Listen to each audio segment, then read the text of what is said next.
It's exactly 6 p.m. Cairo local time, and it's time for the 6 o'clock news in English. Coming up will be the headlines in a moment, so stay with us. President Abdel Fattah al-Sisi gives directives to implement new social package ahead of Ramadan. And Prime Minister Mustafa Madbouli witnessed the introduction of the first Airbus A350-900 aircraft to Egypt Air fleet. Foreign Minister Badr Abdulati holds a series of meetings on the sidelines of the AU summit.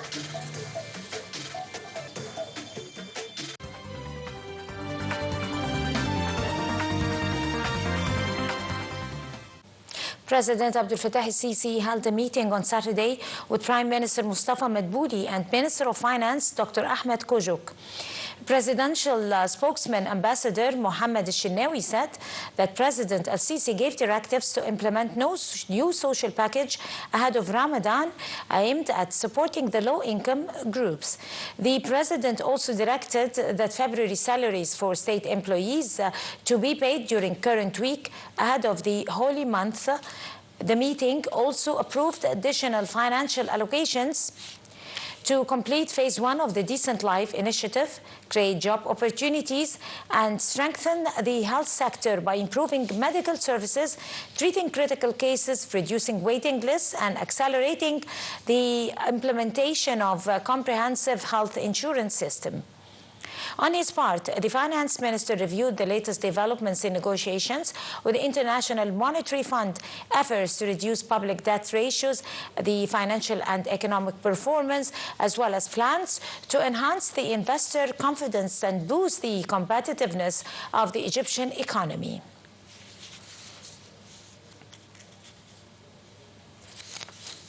And in a significant step towards advancing Egypt's aviation sector, Prime Minister Mustafa Madbouli underscored Saturday during a ceremony the strategic importance of integrating the Airbus A350-900 into Egypt's air fleet. The details.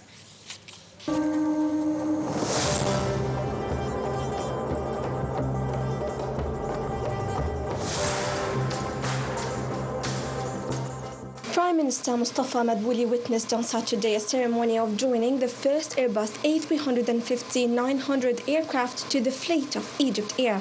The aircraft is part of a broader agreement to upgrade the national carrier's fleet, with Egypt Air becoming the first airline in North Africa to operate this advanced model. The new Airbus A350-900 is the first of 16 aircraft contracted under the deal. The addition promotes Egypt's position as a regional aviation hub. The Prime Minister described the Airbus introduction as a significant milestone enabling the operation of long-haul routes reaching the western United States as well as the far north and east of Asia. He noted that the aircraft's addition comes within President Abdel Fattah al-Sisi's vision to modernize the aviation system and strengthen the sector's contribution to the national economy. Speaking during the ceremony, Madbouli said he had been keen to work closely with successive ministers of civil aviation to realize what he described as a long-standing goal. He emphasized that developing the aviation sector, as directed by President al-Sisi, represents a key pillar of Egypt's soft power and a primary driver for boosting inbound and outbound global tourism. Minister of Civil Aviation Samah Al-Hifni said the introduction of the new aircraft represents a qualitative leap in the fleet modernization program and further strengthens the national carrier's capacity to deliver high-quality services to passengers. He emphasized that this step aligns with the state's broader strategy to develop the civil aviation sector and reinforce Egypt's position as a leading regional hub for air transport. And Minister of Foreign Affairs Dr. Badr Abdulati chaired Egypt's participation in the African Union Summit. The summit discussed ways to strengthen joint African action and address the political, security, and development challenges facing the continent. It is scheduled that the foreign minister, on behalf of the President, Sisi, will present a report on the activities of Peace and Security Council in the African light of Egypt's presidency of the Council during the month of February. The report also will present reconstruction and development efforts in post-conflict situations in Africa, in addition to presenting a report on the activities of Steering Committee of Heads of State and Government of the African Union Development Agency.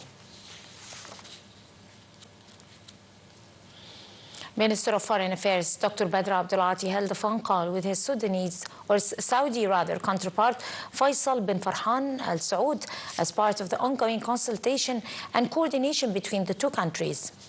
The call reviewed means of enhancing the bilateral relations in various fields. Both ministers also exchanged views on regional development, stressing the priority of de-escalation, containing tension, intensifying efforts to achieve the regional security and stability. The call tackled the latest developments in Gaza Strip, asserting the need to implement the second phase of U.S. President Donald Trump's peace plan. The call also addressed preparations for the upcoming Peace Council meeting in Washington. Regarding Sudan, both ministries stressed the need to intensify efforts to reach a humanitarian truce leading to a comprehensive ceasefire that preserves the country's unity, territorial integrity, and national institution. Upon directives of President Abdel Fattah el-Sisi, Minister of International Cooperation and Foreign Affairs Dr. Badr Abdulati, he participated in the Second African-Italian Summit. Abdulati reviewed Egypt's vision towards promoting strategic partnership between the African continent and Italy in a manner that supports sustainable development and efforts and enhancing stability across the Black continent. He also emphasized the convening of the summit reflects the importance of establishing a sustainable institutional framework for Africa-Italy relations based on regular dialogue, long-term planning, and a balanced approach to shared challenges. Abdulati stressed that achieving sustainable peace in Africa requires a comprehensive vision that addresses the root causes of the conflicts by closely linking peace, security, and development. This includes investing in infrastructure, education, healthcare, and economic and social empowerment of youth and women. The foreign minister also stressed that the continent's health security depends on its ability to locally produce medicines, vaccines, and to reduce excessive reliance on foreign sources. He said that the recent global health crisis have proven that the local manufacturing is no longer a developmental option, but it's a strategic necessity. In his participation in the Presidential Roundtable on local manufacturing of health products with a focus on security and health sovereignty in Africa held upon the directives of President Abdel Fattah el-Sisi, the foreign minister reiterated the Egyptian Drug Authority is the first body in Africa that is to achieve level 3 maturity from the World Health Organization, the WHO, in regulating medicines and vaccines with ongoing progress towards level 4. Meanwhile, Foreign Minister Abdulati asserted Egypt's readiness to place this expertise at the surface of the continent to enhance products and accelerate sustainable local production. In the same context, Foreign Minister Abdulati asserted the importance of facilitating intra-African trade in pharmaceutical products within the framework of the African Continental Free Trade Area. And on the sidelines of the African Summit of the African Unity, Minister of African Foreign Affairs Badr Abdulati met Palestinian Prime Minister Mohammed Mustafa. The meeting addressed the latest developments in the Palestinian territories and ways to implement the requirements of the second phase of the U.S. President Donald Trump's plan. During the meeting, Abdulati emphasized the importance of fully implementing the provisions of the second phase, foremost amongst them the swift flow of humanitarian aid and overseeing the Israeli withdrawal from areas it controls within the Gaza Strip. Abdulati also condemned the recent blatant Israeli decisions and violations in the West Bank and East Jerusalem, including settlement expansion, land confiscation, and settler violence. For his part, Palestinian Prime Minister expressed deep appreciation for Egypt's pivotal role in supporting the Palestinian question, commending Egypt's efforts to maintain the ceasefire and facilitate the entry of humanitarian aid. The Foreign Ministry also held a meeting with Loretta Matoboga, the Commissioner of Energy and Infrastructure at the African Union. Foreign Minister Abdul-Ati stressed the importance of expanding the use of artificial intelligence technologies in supporting development and infrastructural efforts in the continent. Foreign Minister asserted Egypt's aspiration to enhance cooperation with the African Union Commission in this vital field. The Foreign Minister also reiterated Egypt's keenness to support the implementation of infrastructural development projects in Africa, which contributes to promote continental infrastructural projects and regional integration. And Chairman of the African Union Commission, Mahmoud Ali Yusuf, said on Saturday that the extermination of the Palestinian people must end as he launched the organization's 39th summit. And that is under the title, The Middle East, Palestine and the Sufferings of Its People, that also challenge our consciousness. The extermination of these people must stop, said Yusuf, who was elected to head the institution a year ago. Touching on the multiple conflicts raging in Africa, Yusuf said from Sudan to Sahel to Eastern Democratic Republic of Congo, in Somalia and elsewhere, people continue to pay the heavy price of instability. The summit brings together heads of state from 55 different member states of the African Union over 2 days. This year's theme is water sanitation.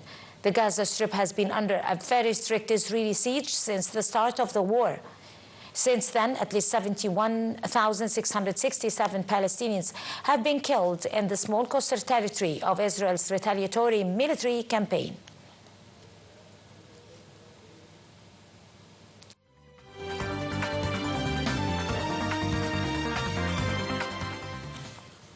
Welcome back once again. 3 Palestinians were injured by Israeli occupation fires in central Gaza Strip, with the continuation of Israeli destruction of buildings in sporadic areas of the Strip. The Palestinian medical sources reported killed by Israeli troops in the territory since the ceasefire began.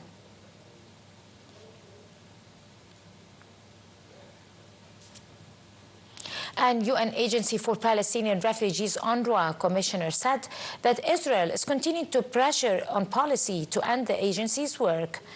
Philippe Lazzarini said that the situation in Gaza is still catastrophic and that the Palestinians were deprived of almost everything and are struggling for survival. Meanwhile, he urged Gulf Arab countries to increase their support because their contribution did not match their strong expression of solidarity with Palestinian refugees. And Israeli occupation forces arrested 3 Palestinians from various areas of occupied West Bank. Meanwhile, occupation forces raided a number of areas in Bethlehem Governorate, including Beit Sahur and Beit Jala, as well as the towns of Taqwa, Za'atura, Al-Abidiyya, and Al-Shawawra. They also stormed Balata refugee camp, forced several families to evacuate their homes, and loud explosions were heard near rubble of Fatah movement headquarters inside the camp.